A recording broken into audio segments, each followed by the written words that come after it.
Allah berfirman, adakah yang lebih baik dari saya, kata Allah, adakah yang lebih penting dari saya, sehingga kamu iltifat pada saat sholat.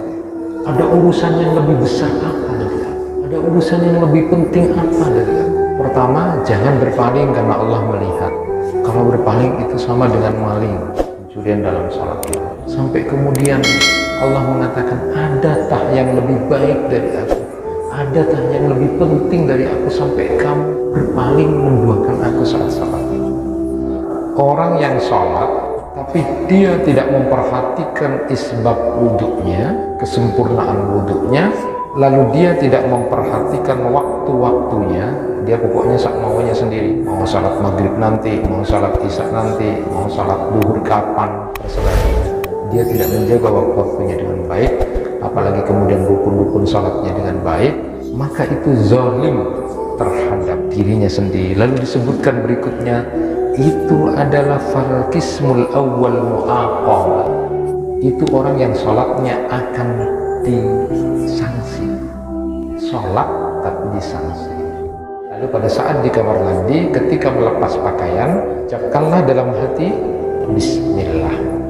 Saat kita baca bismillah itu, lalu kemudian tertutuplah jin itu untuk melihat aurat kita pada saat mandi di kamar mandi atau pada saat kita buang.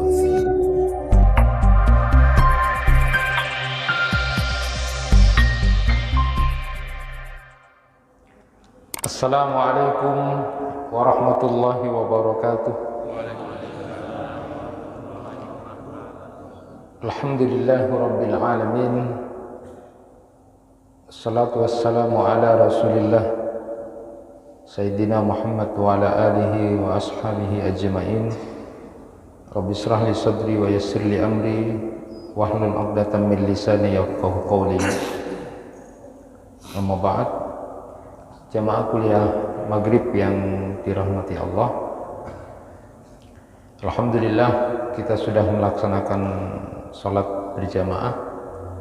Mudah-mudahan memasuki awal-awal bulan Rajab ini Allah Subhanahu wa taala berikan keberkahan kepada kita, waktu dan umur kita untuk bisa kita pergunakan dengan sebaik-baiknya. Mudah-mudahan kita juga bisa nanti sampai di bulan Sya'ban dan terlebih lagi bisa bertemu dengan Ramadan. Jemaah yang dirahmati Allah, di awal kitab Al-Wabilus Sayyib ini disampaikan oleh beliau Ibnu Qayyim Al-Jauzi, sebelum kita kaji tentang zikirannya, bahwa ciri orang yang akan betul-betul istiqomah di dalam menjalankan agama itu, diantaranya dari sekian pasal yang beliau sebutkan di dalam kitab ini adalah ta'zim terhadap perintah dan larangan-larangan Allah. Jadi setiap perintah dan larangan Allah itu dihormati untuk dilaksanakan dan dijauhi kalau itu larangan, tanpa harus lagi ke barat ke timur ya. Jadi konsep sami'na wa ata'na itu benar-benar dijalankan, kami dengar lalu kami taat. Nah, beliau lalu kemudian memberikan contoh, misalnya betapa luar biasanya tentang sholat kita. Ada beberapa hadis yang barangkali jarang kita dengar, tetapi sebenarnya ini termasuk hadis yang sahih, ada yang hadis hasan, artinya masih bisa dipakai. Misalnya beliau berikan contoh, wa qawlihi fil hadis wa amarakum bis shalah fa idza shallaitum fala taltafitu fa innallaha yansibu wajhahu li wajhi 'abdihi fi salatihi malam yaltafit. Beliau sebutkan, kalian diperintahkan untuk melaksanakan sholat, maka apabila kalian sholat, maka jangan pernah berpaling Karena sesungguhnya Allah terus melihat wajahmu di dalam salatmu itu selama wajahmu tidak berpaling. Iltifat namanya, berpaling itu. Luar biasa hadis ini. Saya baca hadis ini dan ketika membaca keterangan dari beliau itu luar biasa. Jadi Allah selalu melihat kita selama wajah kita tidak berubah, tidak berpaling kepada Allah pada saat melaksanakan sholat itu. Allah melihat wajah hambanya selama dia tidak berpaling ketika sholat itu. Al-iltifatu al-manhiyu anhu fis shalah qismani. Beliau sebutkan orang yang berpaling dalam sholat itu ada dua. Ahaduhuma iltifatul qalb anillah azza wa jalla ila ghairillahi ta'ala. Berpalingnya seseorang dalam sholat itu adalah saat dia hatinya mulai berpaling kepada selain Allah pada saat sholat itu. Itu namanya menyelingkuhi Allah. Saat kita fokus sholat, maka Allah juga akan melihat wajah kita. Namun saat hati kita sudah mulai mikirin yang lain di dalam sholat itu, maka saat itu juga Allah juga tidak melihat kita karena diselingkuhi gitu. Berpaling dari Allah, berpaling hatinya pada saat melaksanakan sholat itu. Ini bisa kita koreksi. Makanya di dalam hadis Rasulullah SAW itu, sholat seseorang itu diterima sepertiganya, seperempatnya, seperenamnya, sepersepuluhnya. Itu luar biasa. Ini muhasabah buat kita. Jadi Allah selalu melihat hambanya pada saat sholat selama hamba itu yang pertama tidak berpaling dari Allah. Berpalingnya itu ketika hatinya sudah mulai keluar dari mengingat Allah. Yang kedua, wasani iltifatul basar, berpalingnya pandangannya. Jadi oleh beliau disebutkan dua berpalingnya. Jadi Allah tetap akan melihat wajah hambanya ketika dia sholat selama dia tidak berpaling. Apa berpaling atau iltifat itu ada dua. Saat hatinya sudah mulai keluar dari selain Allah, atau pandangannya sudah mulai berubah pada saat sholat, sudah mulai lihat-lihat yang lain gitu kan, muter-muter, tidak ke tempat sujud, atau ke tempat sujud tapi hatinya mikirin yang lain. Jadi di dalam kitab ini disebutkan setan itu sangat berusaha keras untuk menjauhkan orang bisa selesai sholatnya dengan bagus saat berdiri pada saat mau melaksanakan sholat. Kenapa? Karena itu posisi yang paling penting seorang hamba dengan Allah. Maka setan tidak mau kita menjadi sempurna dan bagus sholat. Ini buat koreksian buat kita. Kira-kira kalau kita sholat ini menyelingkuhi Allah atau tidak? Berpaling tidak dari Allah? Saat hati kita sudah mulai memikirkan yang lain. Jadi kalau disebutkan di dalam kitab ini, ada yang sebelum sholat tidak ingat tempatnya, lupa, tapi saat sholat ingat. Sebelum sholat tadi dicari-cari itu kuncinya. Pas sholat baru ingat, oh iya, boleh disangku. Pas sholat itu ternyata itu godaan setan gitu. Insya Allah, saya baru tahu juga itu. Itu ternyata setan untuk membuat kita iltifat, berpaling dari Allah. Apalagi disambung, teti mareria, deke, tidak maria, temu kuncinya terus desa. Allahu Akbar gitu. Habis tuh. Jadi luar biasa setannya. Setan asfar itu ya, sudah mencoba terus menggoda manusia itu kesempurnaan. Jadi tidak boleh berpaling.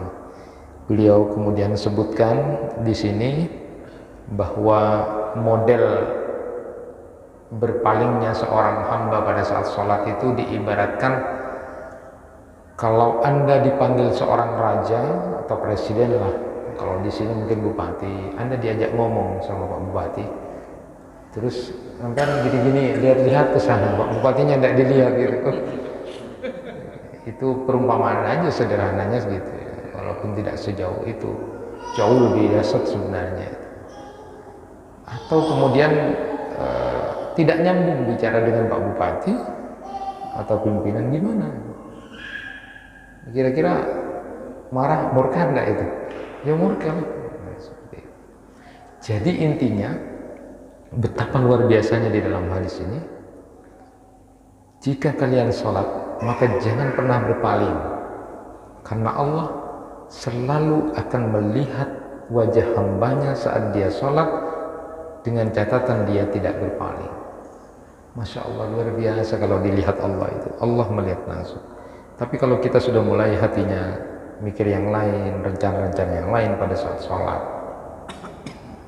atau kemudian kita berpaling pandangan kita, habisnya itu akan tidak senang dipandang Allah.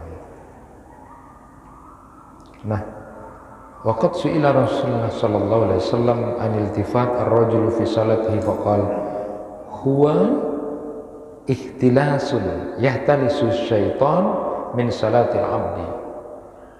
Jadi model sampai berpaling itu, berpaling baik itu hatinya maupun gerakan penglihatannya, pandangannya pada saat sholat, itu sebenarnya adalah pencurian. Pencurian paling besar itu adalah dalam sholat, yaitu saat kita kemudian berpaling. Jadi ini menuntut kita untuk sama-sama lahir batin, luar dalam, ibadah yang tampak maupun ibadah sosial itu harus sama-sama dikoreksi untuk sebuah upaya untuk lebih sempurna. Bapak boleh mengatakan dan Ibu boleh mengatakan saat sholat itu orang biasa saja tapi dia sosialnya bagus, oke. Tapi di sini juga lihat, ada orang sholatnya tidak nyambung, tapi mengkritik korup, dia korup, tapi dia sholatnya mencuri.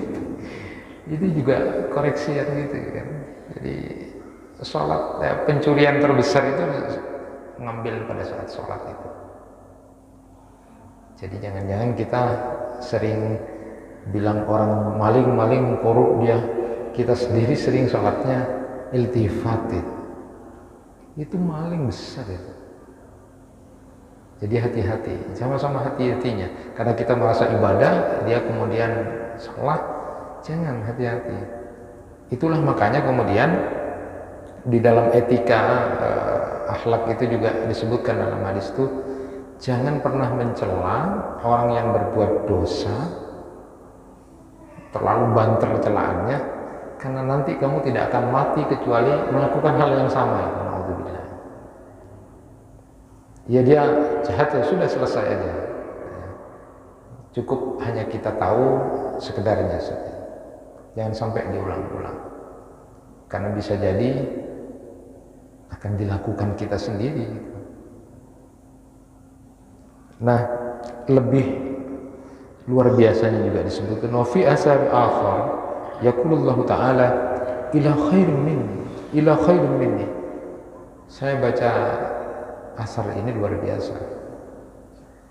Jadi di asar yang lain itu disebutkan yaqulullahu ta'ala, Allah kemudian berfirman saat kita berpaling dari Allah itu, Allah lalu bertanya, ada yang lebih baik dari kita?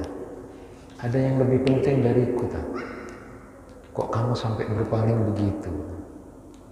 Nangis kita Pak, nangis baca asar ini. Allah berfirman, adakah yang lebih baik dari saya, kata Allah.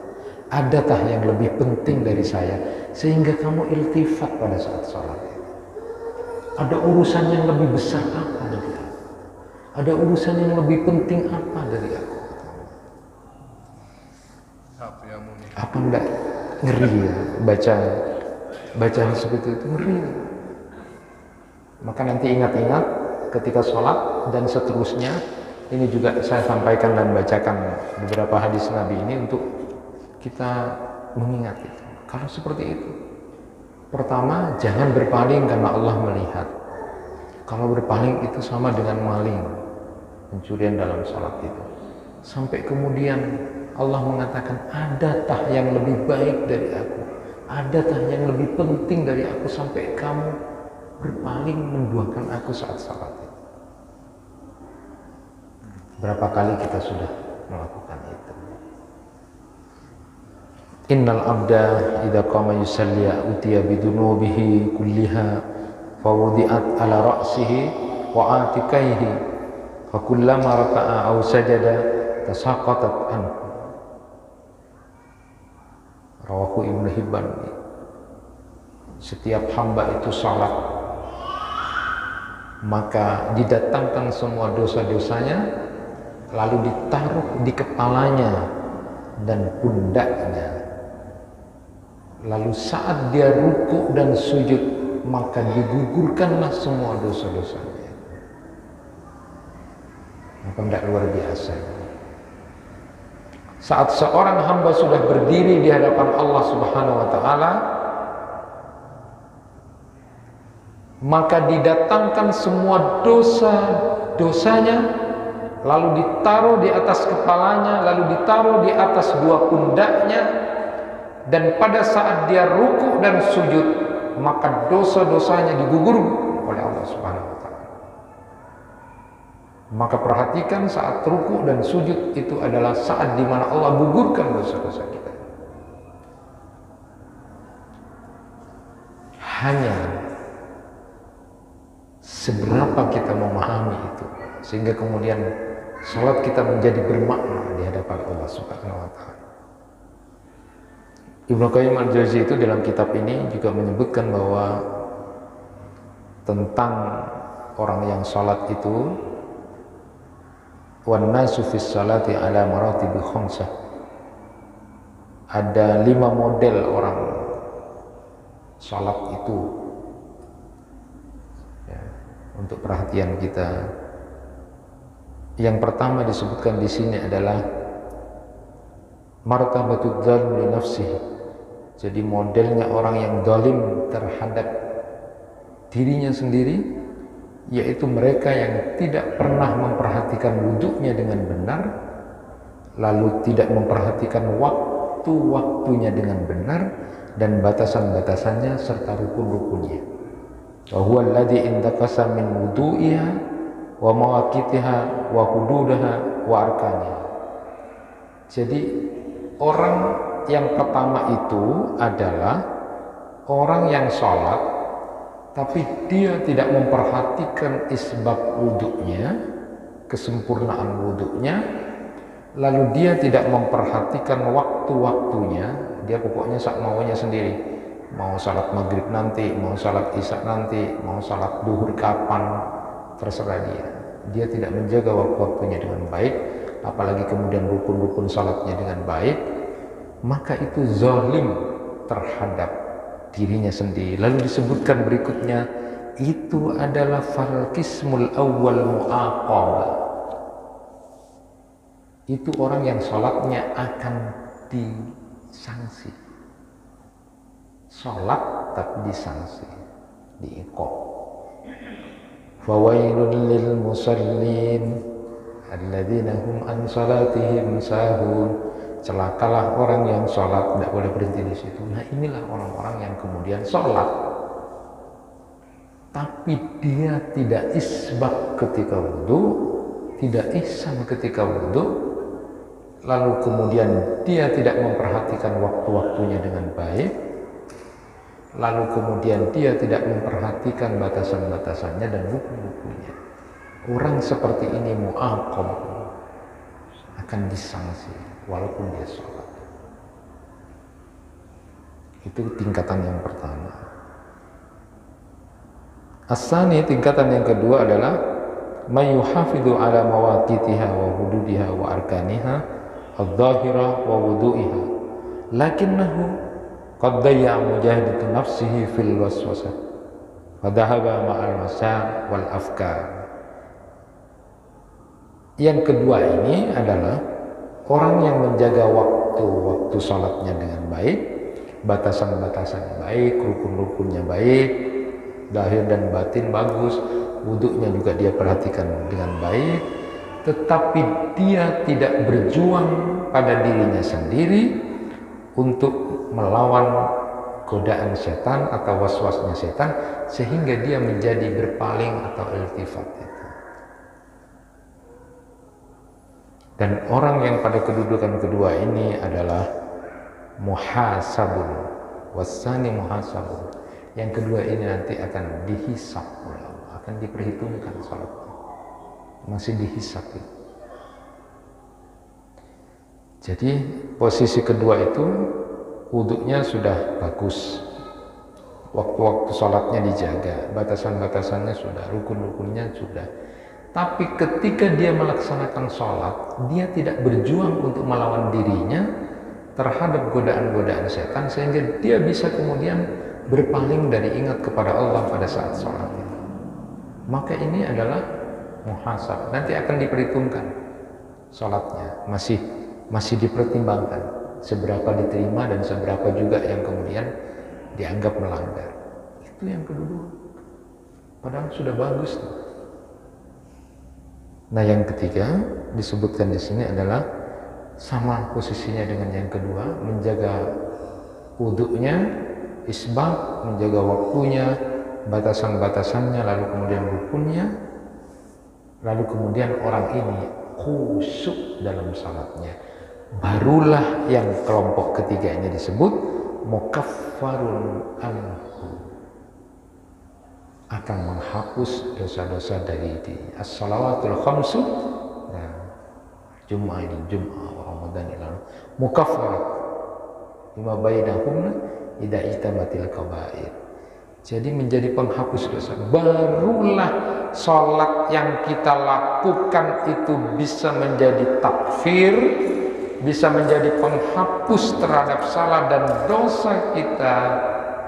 Kalau sholat yang kita lakukan itu sudah ajak isbak wudhunya, lalu kemudian batasan-batasannya, rukun-rukunnya, waktu-waktunya, lalu khusyuk dalam sholat, artinya tidak berpaling dari Allah saat sholat itu, baru nilai sholatnya sebagai penghapus dosa-dosa dan kesalahan di antara sholat dengan sholat berikutnya.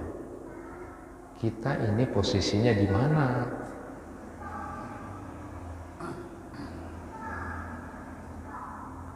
Dan yang keempat itu lebih tinggi lagi, ya. Saya disebutkan di samping modelnya seperti yang ketiga itu, sudah isbak wudhunya, lalu kemudian batasan-batasannya, rukun-rukunnya, khusyuk pula, lalu kemudian dia fokus segala apa yang menjadi pikiran dan apa yang menjadi yang dilakukan itu dia fokuskan untuk Allah Subhanahu wa Ta'ala. Itu luar biasanya. Dan yang keempat ini disebut dengan musab, dia akan mendapatkan pahala dari Allah Subhanahu wa Ta'ala. Jadi di samping dia akan menjadi takfir, menjadi penghapus dosa-dosa dan kesalahan yang ada, juga akan diberikan pahala oleh Allah Subhanahu wa Ta'ala. Al-khamis, posisi yang kelima itu, di samping seperti yang keempat, sudah betul-betul dia sudah tidak merasa apapun kecuali Allah. Sama seperti modelnya, ada sahabat, ada yang tabi'in, yang sholat itu seperti kemudian saat dipanah lalu juga dicabut. Kalau kita mungkin belum sampai ke sana gitu. Artinya kalau masih HP-nya bunyi itu masih ingat ya. Jadi jangankan ada panah di sini suruh cabut pada saat sholat. Dan itulah kemudian posisi muqarrabun, kata Ibnu Qayyim al-Jauziyah, orang yang memang didekatkan kepada Allah Subhanahu wa Ta'ala. Nah, kita berada di posisi mana di antara yang lima ini? Bergerak di 2 dan 3 atau 1 dan 2 gitu ya. Hanya sebatas masih dipertimbangkan masih sholatnya itu kan, dipertimbangkan artinya diterima berapa, tidak diterima berapa, banyak tidak diterimanya juga bisa kemudian jadi masalah itu. Apalagi kemudian sudah yang pertama waktunya kadang-kadang sembarangan, itu justru akan menjadi disanksi. Berat. Nah ini evaluasi buat kita Bapak dan Ibu sekalian, sehingga kemudian di bulan Rajab ini kita berusaha untuk bersungguh-sungguh untuk mendapatkan amalan-amalan yang punya kualitas. Jamaah yang dirahmati Allah, tentu sebagaimana yang saya sebutkan di awal bahwa takdim kita terhadap perintah-perintah Allah dan larangan-larangan Allah itu harus kita lakukan, sehingga apapun kemudian bisa kita lakukan. Termasuk diantaranya zikiran yang pada kesempatan kali ini akan kita sama-sama baca. Kemarin sudah kita bahas beberapa keseharian kita, masuk rumah, keluar rumah, masuk masjid, keluar masjid, lalu kemudian mau tidur, bangun dari tidur. Sekarang kita zikiran di fidzikri inda dukhulil khala wal khuruj min. Jadi zikir pada saat mau masuk ke khala. Khala itu adalah awalnya maknanya adalah tempat sepi, artinya adalah buang hajat atau kamar mandi atau WC dan keluar darinya. Ini sederhana, tetapi kadang-kadang kita lupa untuk membaca itu. Maka saya sampaikan di sini Rasulullah sallallahu alaihi wasallam, an Anas radhiyallahu an qala kana Nabi sallallahu alaihi wasallam idza dakhala al-khala qala Allahumma inni a'udzubika minal khubusi wal khaba'is. Nah, ini dibaca ya. Adalah Rasulullah SAW itu punya kebiasaan bila masuk al-khala atau tempat sepi atau tempat buang hajat yang khusus untuk buang hajat ini, maka bacalah Allahumma inni a'udzubika minal khubusi wal khaba'is. Dan biasanya dia melangkahkan kaki kiri. Coba bareng-bareng dibaca, Allahumma inni a'udzubika minal khubusi wal khaba'is. Ya Allah, lindungilah diriku dari setan laki-laki dan setan perempuan. Aku berlindung kepadamu ya Allah dari setan laki-laki dan setan perempuan. Jadi makanya hukumnya berlama-lama di kamar mandi itu makruh. Berlama-lama di kamar mandi ya, makanya anak-anak muda itu kan apa pun hilang dulu yang belum nikah itu apa pun tidak boleh lama-lama tuh ya, makanya harus. Tapi kalau di beberapa tempat itu kadang-kadang kamar mandi itu dibuat enak, manja gitu kan, sehingga berlama-lama tuh dibuat ada TV, ada modelnya bed, luar biasa. Padahal di situ ada banyak setan laki-laki dan setan perempuan. Tapi untuk membedakan di sini disebutkan wa fi musnad al-Imam Ahmad an Zaid bin Arqam qala Rasulullah sallallahu alaihi wasallam inna hadhihi khusus muhtadarat fa idza ata ahadukum al-khala falyakul a'udzu billahi minal khubusi wal khaba'is. Jadi di tempat-tempat pemandian, di tempat-tempat buang hajat itu banyak setan dan jin yang ada di situ. Maka apabila kamu kemudian datang, maka bacalah a'udzubillah minal khubusi wal khaba'is, seperti itu. Dan di situ disebutkan dengan bismillah. Nah, wa fit Tirmidzi an Ali radhiyallahu an qala Rasulullah sallallahu alaihi wasallam satru ma bainal jin wa aurati bani adam idza dakhala kanif ayyakul bismillah. Di sini disebutkan bahwa hijab penghalang antara jin dan aurat dari manusia atau Bani Adam itu jika masuk ke dalam tempat-tempat seperti itu adalah katakanlah bismillah. Jadi bapak atau ibu misalnya mau masuk kamar mandi atau mau ke kamar WC itu bisa baca bismillah Allahumma inni a'udzubika minal khubusi wal khaba'is. Atau boleh juga langsung Allahumma inni a'udzubika minal khubuthi wal khaba'is. Lalu pada saat di kamar mandi ketika melepas pakaian, ucapkanlah dalam hati bismillah. Itu di dalam Muslim kalau bisa tidak usah ditambah Ar-Rahman Ar-Rahim, tidak usah ditambah Bismillahirrahmanirrahim, tidak usah, cukup bismillah. Saat kita baca bismillah itu lalu kemudian tertutuplah jin itu untuk melihat aurat kita pada saat mandi di kamar mandi atau pada saat kita buang air kecil. Ini sederhana, tapi kadang-kadang kita tidak pernah ingat itu. Malah sebelum kamar mandi nyanyi-nyanyi itu kan, atau di kamar mandi sudah tidak ada bismillah, insyaallah itu malah nyanyi-nyanyi itu, bismillahnya tidak ada. Malah yang lebih parah kalau itu kamu tidak baca bismillah itu kan dilihat sama setan, biarkan ya lihat aku ya, sampai bercermin-cermin itu. Salah itu, malu.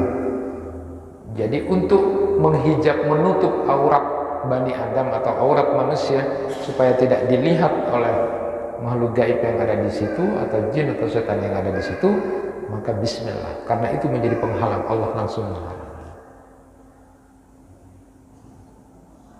Kaki kiri masuk, lalu kemudian bacalah doa itu sebelum masuk.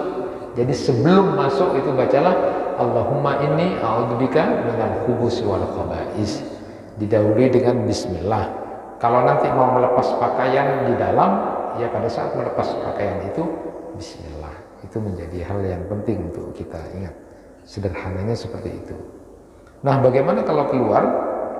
Wa qalat Aisyah, kana Rasulullah sallallahu alaihi wasallam idza kharaja minal ghaid qala ghufranaka. Nah, ini hadis yang pertama.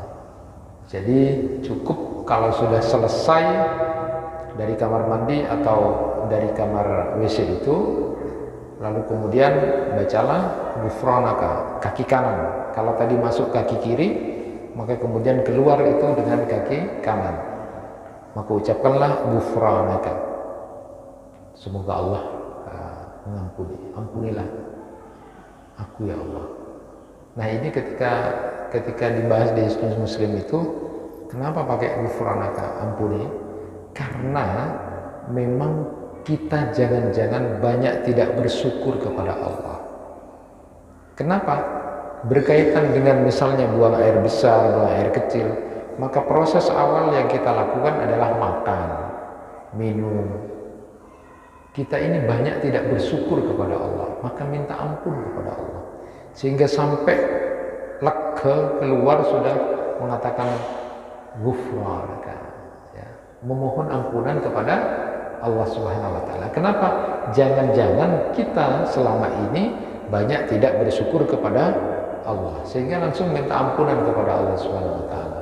Sama dengan ketika kita sholat. Selesai sholat, maka yang dibaca oleh kita pertama kali zikirannya atau wiritannya yang diajarkan adalah astagfirullah.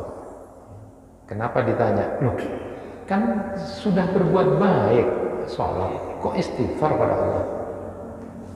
Jadi pertama maknanya adalah barangkali sholat kita masih tidak sempurna, ada kesalahan, maka pertama kali yang kita ucapkan kepada Allah adalah mohon ampun ya Allah, mohon ampun. Jadi ketika beramal tidak justru sombong, wah sudah sholat, alhamdulillah, enggak, tapi pikiran wiritan pertama adalah astagfirullah, astagfirullah.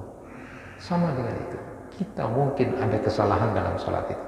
Kita mungkin pada saat kemudian mendapatkan nikmat dari Allah Subhanahu wa taala, bisa makan, bisa minum, lalu kemudian waktu-waktu kita jalani sampai kemudian bisa buang air besar, bisa buang air kecil, maka kemudian kita bersyukur kepada Allah. Kurang bersyukur, maka minta ampun kepada Allah dengan mengucapkan kalimat ghufranaka. Dan riwayat yang kedua itu disebutkan fi Sunan Ibnu Majah, itu an Anas radhiyallahu an qala kana Nabi sallallahu alaihi wasallam idza kharaja minal khala qala alhamdulillahilladzi adhaba annil adha wa afani. Jadi mengucapkan alhamdulillah sudah keluar penyakit, sudah keluar kotoran-kotoran itu dan membuat aku menjadi sehat. Jadi dua ini boleh ya, boleh dibaca. Jadi ghufranaka cukup seperti itu, langkah kaki kanan, atau alhamdulillahilladzi adhaba 'annil adha wa afani. Coba bareng-bareng, ghufranaka. Ghufranaka. Alhamdulillahilladzi adhaba 'annil adha wa afani. Ini rupa-rupanya mana yang dibaca? Ini jangan-jangan sama-sama tidak dibaca. Banyak yang tidak hafal, cuma keluar alhamdulillah lega, alhamdulillah lega itu. Jangan alhamdulillahilladzi adhaba 'annil adha wa afani. Itu kan langsung ingat sama Allah, ya Allah. Sudah ya Allah, Engkau keluarkan kotoran-kotoran ini, sudah Engkau keluarkan penyakit-penyakit ini, dan sekarang aku jadi seger dan sehat. Itu luar biasa. Ingat langsung sama Allah. Bapak dan ibu tidak bisa BAK, buang air kecil, tidak bisa BAB, itu sakit, itu dioperasi itu. Lalu kemudian hanya sekedar biasalah itu keluar, makanya pakai langsung alhamdulillah alladzi adhaba 'annil adha wa afani. Boleh juga ditambah dengan yang satunya lagi walaupun beda, ghufranaka, ya Allah ampuni. Mungkin selama ini tidak banyak bersyukur selama makan minum, selama dalam proses itu, sehingga kemudian kita menjadi orang-orang yang lupa, maka minta ampun kepada Allah Subhanahu wa taala. Jadi dua-duanya boleh dibaca. Ghufranaka alhamdulillahilladzi adhaba 'annil adha wa afani. Jadi kalau keseharian kita dengan wirid, dengan zikir, dengan doa ini, itu luar biasa, karena itu bagian dari selalu mengingat Allah Subhanahu wa taala. Dan bagian dari makna takwa yang sesungguhnya itu, atau takwa yang sebenarnya, takwa itu diantaranya adalah selalu ingat kepada Allah dan tidak sedikit pun kemudian lupa kepada Allah.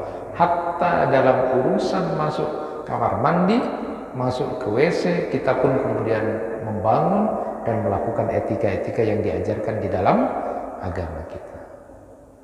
Ini persoalan kecil sekali lagi, tetapi bagaimana membentuk pribadi kita untuk menjadi orang yang selalu mengikuti apa yang diajarkan oleh ajaran agama, itu jauh lebih penting sebagai bentuk takdim kita terhadap perintah ataupun larangan yang diajarkan oleh agama.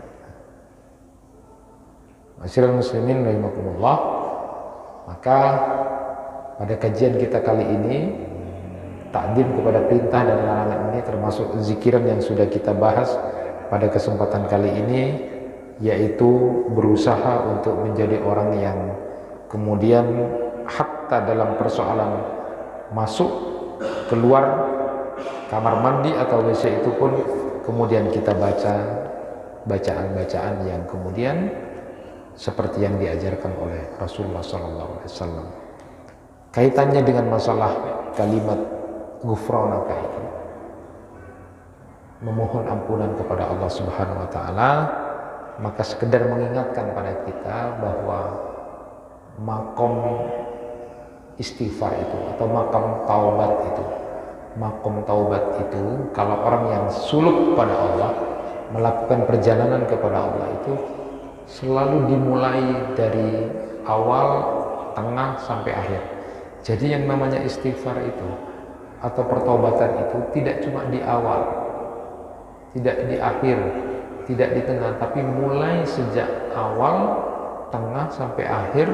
Makom taubat itu, istighfar itu selalu kita baca, siapapun diri kita, di posisi mana kita sudah berada, kedudukannya di hadapan Allah, yang namanya istighfar selalu dibaca. Makanya tadi sampai bacaan keluar dari kamar mandi pun atau keluar dari Baitul Khala pun kemudian membaca istighfar kepada Allah, minta ampunan kepada Allah Subhanahu wa taala.